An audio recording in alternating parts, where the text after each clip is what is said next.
Good evening. चलिए, कल हमने देखा था आईबीसी, है ना, इंडियस वैली सिविलाइजेशन की, उसकी नगर योजना, आर्थिक, व्यापारिक, सामाजिक जो स्थिति थी उस समय की, उसका पतन, उत्थान, सब कुछ हमने कल देखा। आज हम उसको आगे बढ़ाएंगे और उसके जो कुछ प्रमुख नगर हैं और उनकी खुदाई से क्या क्या प्राप्त हुए हैं, नगर की स्थिति क्या है, इसके बारे में अध्ययन करेंगे। तो आज हम चालू करते हैं, आईबीसी ही चलेगा, इसके प्रमुख नगर। देखिए, सबसे पहले तो खुदाई हुई है हड़प्पा की, तो हड़प्पा से शुरुआत करते हैं अपन।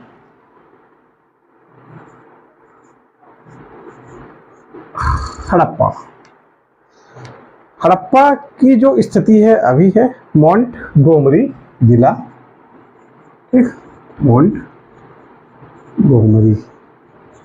ठीक। हड़प्पा की खुदाई किस कब सन को की गई? 1921 में किया दयाराम साहनी ने, ठीक। इस नगर को पिगट, एक आपके पुरातत्व शास्त्री हैं, उन्होंने इसे अर्ध औद्योगिक नगर कहा। तो आईबीसी में अर्ध औद्योगिक नगर की संज्ञा किसको दी जाती है? तो हड़प्पा को अर्ध औद्योगिक नगर,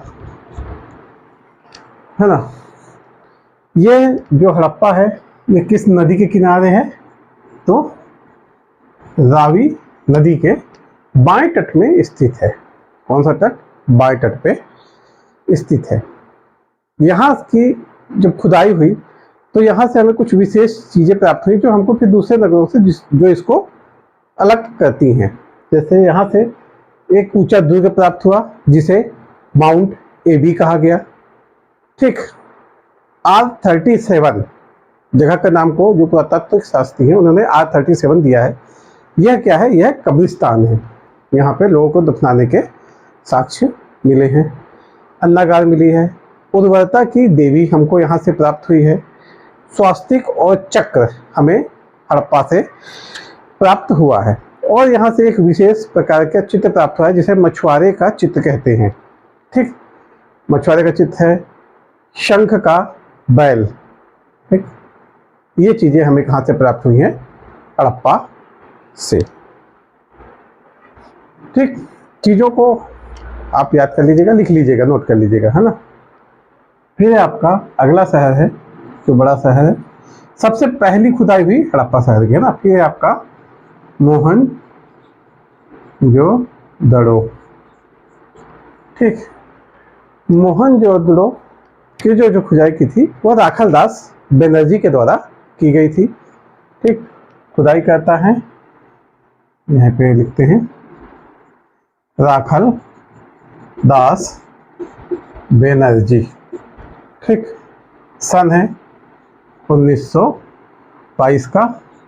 लड़काना जिला पाकिस्तान में अभी है स्थित है। यह शहर आपका सिंधु नदी के तट पर स्थित है, ठीक। यहाँ की जो खुदाई से हमें कुछ विशेष चीजें प्राप्त हुई हैं, जैसे वृहद स्नानागार मोहनजोदड़ो की विशेषता रहा है, ठीक। क्या? वृहद स्नानागार। कल हमने स्नानागार का ज्यामितीय संरचना भी देखी थी, कितनी लंबा है, कितना चौड़ा है और उसकी हाइट कितनी है। अगर आपने कल का वीडियो नहीं देखा है तो पहले उसको देख लें, तो आपको ये चीज़ें फिर और ज़्यादा समझ में आएगी। फिर मोहनजोदड़ो से हमें गले तांबे के ढेर प्राप्त हुए हैं, ठीक। एक कांसे की नग्न महिला की मूर्ति प्राप्त हुई है, ठीक। कांस्य मूर्ति, ठीक। नग्न महिला है, मूर्ति प्राप्त हुई है, कांस्य मूर्ति। इस मूर्ति का जो निर्माण किया गया है वह द्रवी मोम पद्धति से किया गया है। द्रवी मोम पद्धति क्या होती है कि सांचे के अंदर पहले मोम को पिघला के भर लिया जाता है, फिर उसके ऊपर जब गर्म मेटल डाला जाता है तो मोम क्या हो गर्म होके बाहर निकल जाता है और गर्म मेटल उसके स्थान को ले लेता है। इसे बोलते हैं द्रवी मोम पद्धति वाले। मतलब मोम का पहले सांचा बनाए, फिर मोम के जो सांचे को गर्म कर दिए तो मोम निकल गया, फिर उसमें जो मूर्ति का मटेरियल है उसको डाल दिए उस सांचे में, तो क्या हो गया? आपकी फिर मूर्ति बन के निकल आएगी। आज भी इस पद्धति का उपयोग किया जाता है हमारे छत्तीसगढ़ में। आपको पता है ढोकरा कला, है ना, जहाँ पे द्रव्यमान पद्धति या इसको भ्रष्टमान पद्धति भी कहते हैं का उपयोग किया जाता है। ठीक, और यहाँ से हमें एक पुजारी का जो मूर्ति प्राप्त हुई, आधी मूर्ति प्राप्त हुई, दाढ़ी बना हुआ उसे, तो पुजारी की मूर्ति हमें कहाँ से प्राप्त हुई है? मोहनजोदड़ो से। पशुपतिनाथ की जो मुहर है वह हमें मोहनजोदड़ो से प्राप्त हुई है। तो ये सारी चीज़ें पूछता है, इनको ध्यान रखना है, कौन सी वस्तु किस जगह से प्राप्त हुई है, इसको आपको ध्यान रखना है। मैं लिख नहीं रहा हूँ, आप ध्यान से सुनिए और फिर इसको नोट कीजिए। इससे आप ध्यान से सुनोगे और एक बार नोट करोगे तो चीज़ें आपको याद हो जाएंगी। ठीक, तो इतनी चीज़ें हमें कहाँ से प्राप्त हुई है? मोहनजोदड़ो। अच्छा, मोहनजोदड़ो का जो अर्थ होता है, जो शब्द का मीनिंग है, उसका अर्थ है मृतकों का टीला। ठीक, मोहनजोदड़ो का शाब्दिक अर्थ देखा जाए तो क्या होता है? मृतकों का टीला। ठीक, मोहनजोदड़ो में एक है आपका, हाँ, हाथी का कपाल भी हमको मोहनजोदड़ो से प्राप्त हुआ है। ठीक, ये इसकी विशेषता, इसको ध्यान रखिए थोड़ा सा। हाथी का कपाल है ना, हाथी का कपाल हमें मोहनजोदड़ो से प्राप्त हुआ है। गले तांबे के ढेर, कांस्य की मूर्ति और पुजारी की मूर्ति, यह कुछ प्रमुख चीजें जो मोहनजोदड़ो से प्राप्त हुई है। इसके बाद तीसरे शहर की तरफ चलते हैं, नाम है लोथल। ठीक, लोथल की स्थिति क्या है? अहमदाबाद, गुजरात।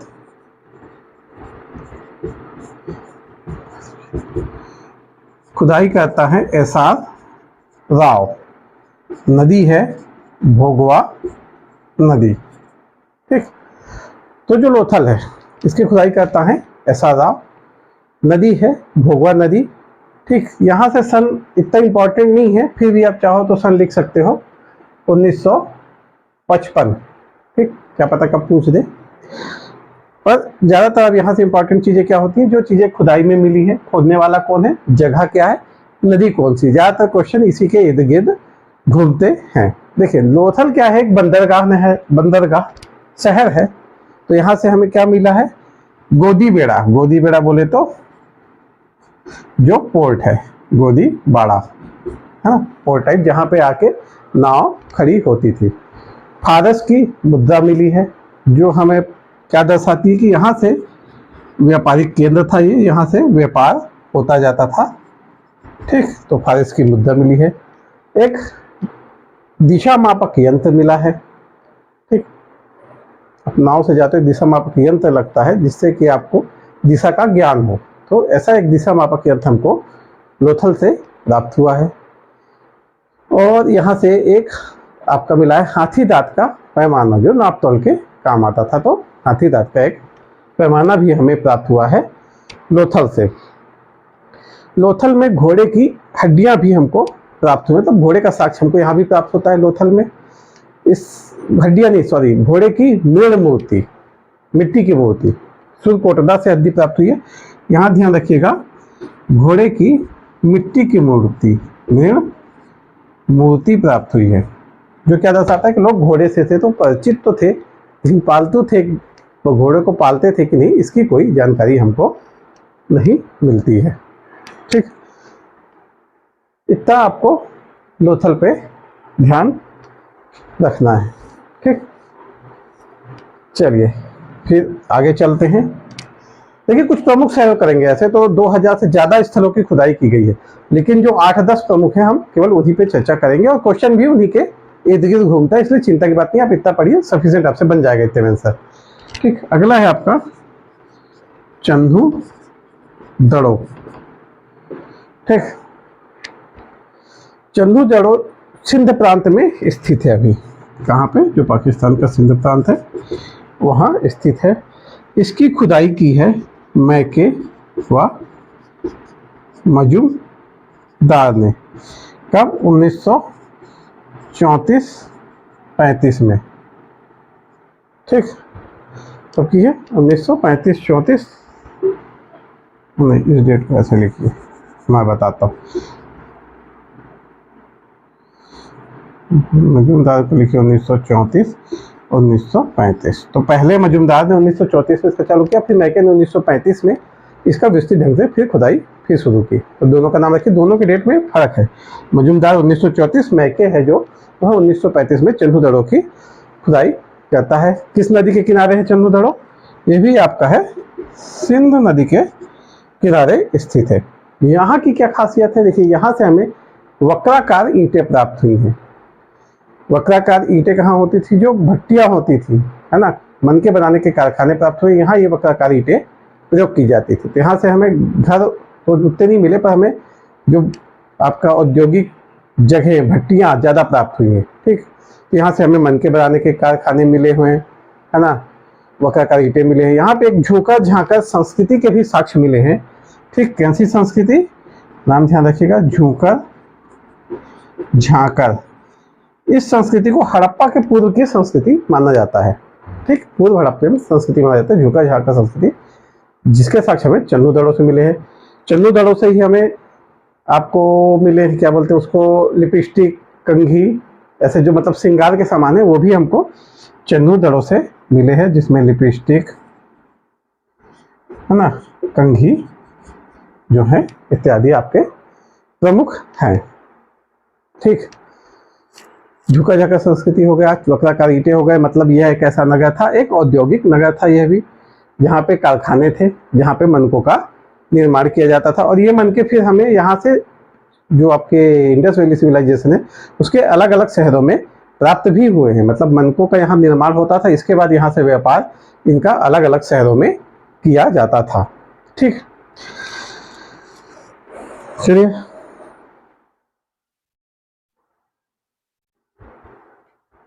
आइए आगे बढ़ते हैं, इसको मिटाते हैं।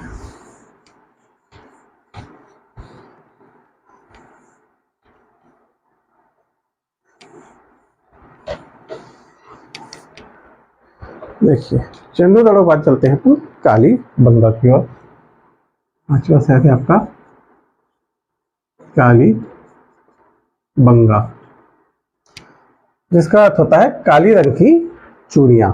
ठीक, घोष, थापर और लाल, शॉर्ट फॉर्म याद कीजिए, क्वेश्चन बन जाएगा। घोष, थापर और लाल। ठीक, कमलानंद घोष, थापर और लाल, इन्होंने इसकी खुदाई की है। 1953 के काल में इसकी खुदाई हुई है।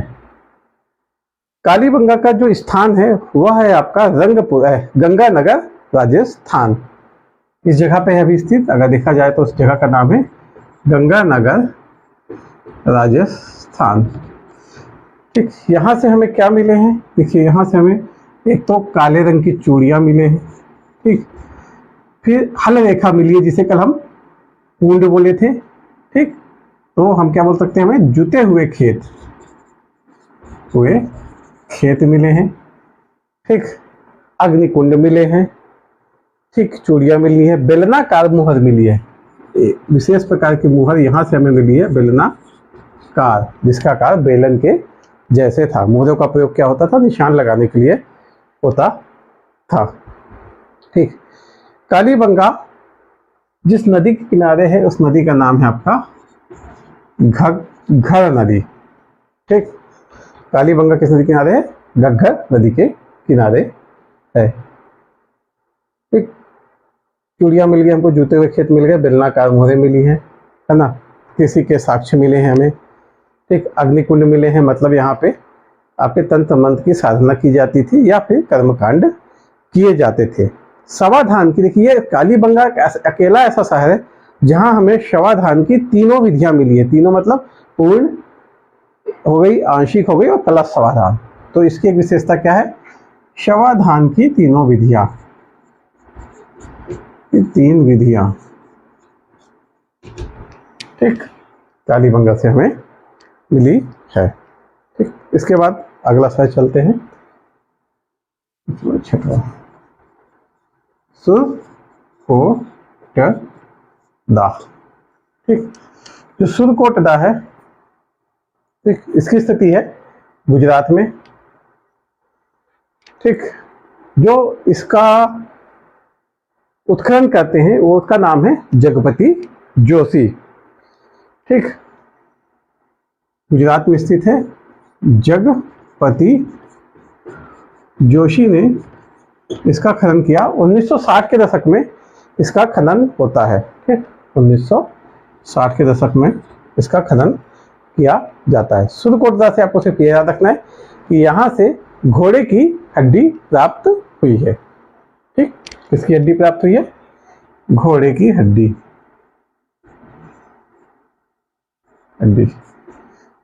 इसकी स्थिति देखी जाए तो यह है आपका सरस्वती नदी के किनारे। सुरकोटदा कहाँ पे है आपका? सरस्वती नदी के तट पर है सुरकोटदा।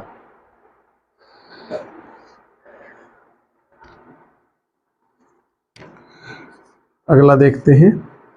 सुरकोटदा के बाद अगला जो शहर है, चलते हैं हम। बनावली जगह है हरियाणा।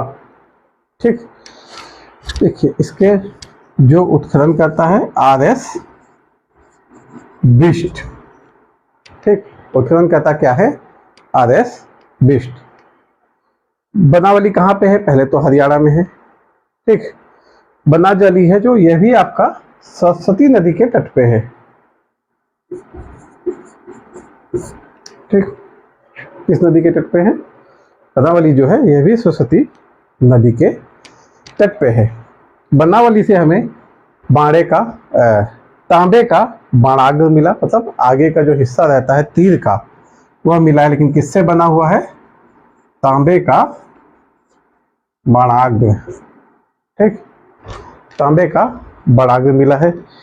यहाँ की जो खास विशेषता है, ध्यान रखिएगा, यहाँ पे जल निकासी व्यवस्था का अभाव था। क्वेश्चन पूछ सकता है किस शहर में जल निकासी व्यवस्था का अभाव रहा, तो ध्यान रखिएगा बनावली में जल निकासी व्यवस्था का अभाव था। जबकि हमने कल देखा है कि जो इसके और शहर थे वहाँ पे एक प्रॉपर जल निकासी व्यवस्था थी, नालियाँ थी, छोटी छोटी, फिर बड़ी नालियाँ में खुलती थी।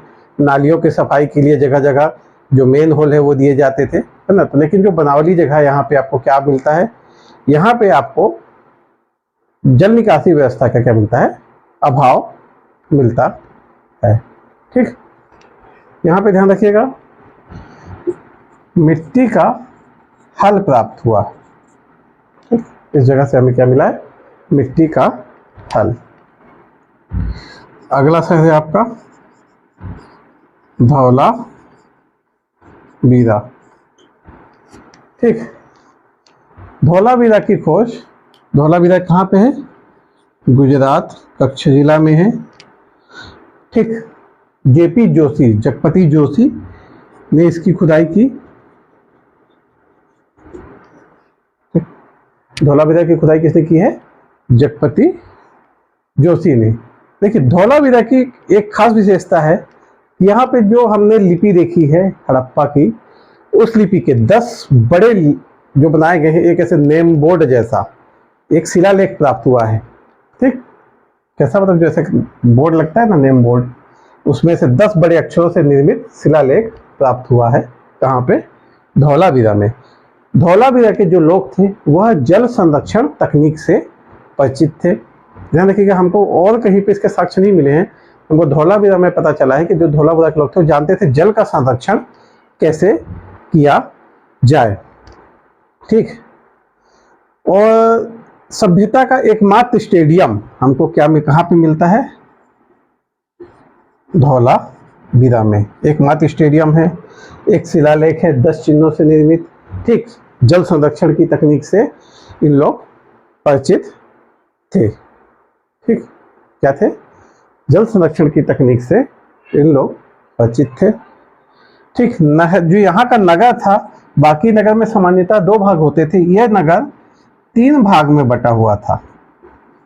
ठीक, तो धौलावीरा है, उसकी जो नगर संरचना है उसमें नगर को 3 भागों में बांटा गया था। ठीक, अगला शहर चलते हैं हम, राखी गढ़ी। ठीक, यह हरियाणा के हिसार जिले में है। ठीक, इसे जो है यूनेस्को के ग्लोबल हेरिटेज फंड में डाला गया है और 2012 के आसपास। ठीक। और इसमें इसको इसका क्यों डाला गया है कि इसकी जो संभावना की है यूनेस्को ने, यह समाप्त होने की कगार, मतलब वहाँ पे जिसका संरक्षण वो सही ढंग से किया नहीं गया, और ये जो शहर है वो लगभग जितने भी इसके अवशेष थे वो लगभग समाप्त होने की कगार पे है, मतलब संकट में है। इसको ध्यान रखिए। ग्लोबल हेरिटेज फंड में जो रखा गया है वो है आपका राखी गढ़ी। ठीक, आपको इसके बारे में बस इतना ही ध्यान रखना है। राखी गढ़ी लोकेशन है हरियाणा हिसार का। इसको ग्लोबल हेरिटेज फंड में स्थान दिया गया है 2012 में। और ऐसा किया गया है कि इसको मतलब कि यूनेस्को ने अनुमान लगाया कि जो मतलब जो वर्ल्ड हेरिटेज है उनमें जो खत्म होती जा रही है, मतलब जिसका संरक्षण नहीं हो पाया है ढंग से, और जो खत्म होती जा रही है जो निशानियां, उसमें एक ये भी है। और इसका अनुमान लगाया कि शीघ्र ही इसका भी क्या हो जाएगा, खत्म हो जाएगी, इसका संरक्षण नहीं किया गया ढंग से। तो ठीक, हाँ, राखी गढ़ी का जो खुदाई किया था सूरज भान ने, इसकी खुदाई की थी राखी नदी की।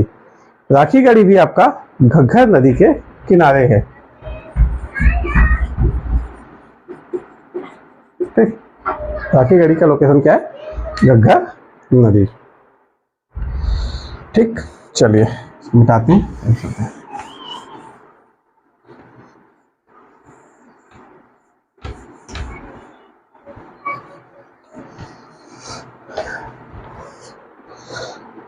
देखिए अगला है आपका रोपड़। रोपड़ है पंजाब में। ठीक, रोपड़ का लोकेशन क्या है, पंजाब। खुदाई करता है यज्ञ दत्त शर्मा। कौन है खुदाई करता, यज्ञ दत्त शर्मा। रोपड़ जो है वह सतलज नदी के तट पर स्थित है। यहाँ की जो खास बात है एक ही है कि तांबे की कुल्हाड़ी प्राप्त है। देखिए हमने इतना महान मतलब ये हड़प्पा शहर की खुदाई की, लेकिन कोई विस्तृत औजार कहीं से प्राप्त नहीं हुए। कहीं पे से एक तांबे की कुल्हाड़ी, कहीं पे एक आठो तांबे का माड़ा, ऐसी ही चीजें मिली हैं। तो ये विस्तृत जैसे सेना के पास रहता था ना पूरा साजो सामान, तो ऐसी कोई जगह हमें मतलब कि ऐसा कुछ भी भंडार हमको प्राप्त नहीं हुआ है। तो बहुत सारे पुरातत्वविदों को कि एक शांति प्रिय सभ्यता थी, उनको मतलब इस टाइप के हथियारों की जरूरत नहीं पड़ी, इसलिए हथियार उतने बने नहीं है।